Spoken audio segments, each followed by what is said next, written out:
Thank you, Presiding Officer. First of all, I want to apologise to the Chamber that I do have to leave midway through the session, as I previously indicated to the Presiding Officer.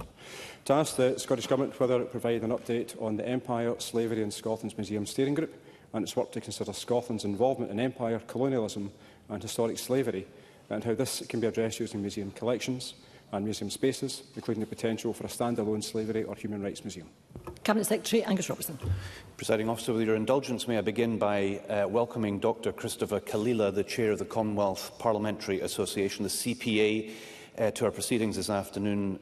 Dr Kalila is from Zambia, one of Scotland's partner countries. We're honoured that he is following these proceedings.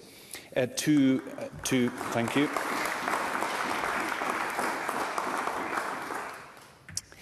Turning to Mr Macmillan's question, since publishing its recommendations in 2022, the Empire, Slavery and Scotland's Museum Steering Group has inspired significant action.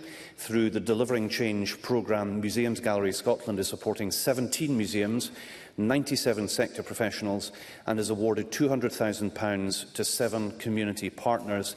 Over 300 people have received training. The Scottish Government also has committed £100,000 to establish a new organisation with its inaugural exhibition scheduled for the 1st of October. Museums Galleries Scotland also support repatriation, guidance, sector events and research directly addressing the call for systemic change and inclusive practice. Stuart Macmillan. Thank the Cabinet Secretary for that reply. And bearing in mind that the recommendations made by the Empire, Slavery and Scotland's Museum Steering Group, does the Scottish Government still consider a standalone facility to be a viable option, and what discussions have the Scottish Government undertaken with companies to now own sugar processing and refining in these islands for them to engage with the history of the industry? Cabinet Secretary. Work towards the creation of a dedicated space will be for the leadership of the new organisation, and this includes determining the location. The Scottish Government encourages all individuals and organisations with historical links to colonialism and slavery, including those involved in sugar processing and refining, to engage meaningfully with their past.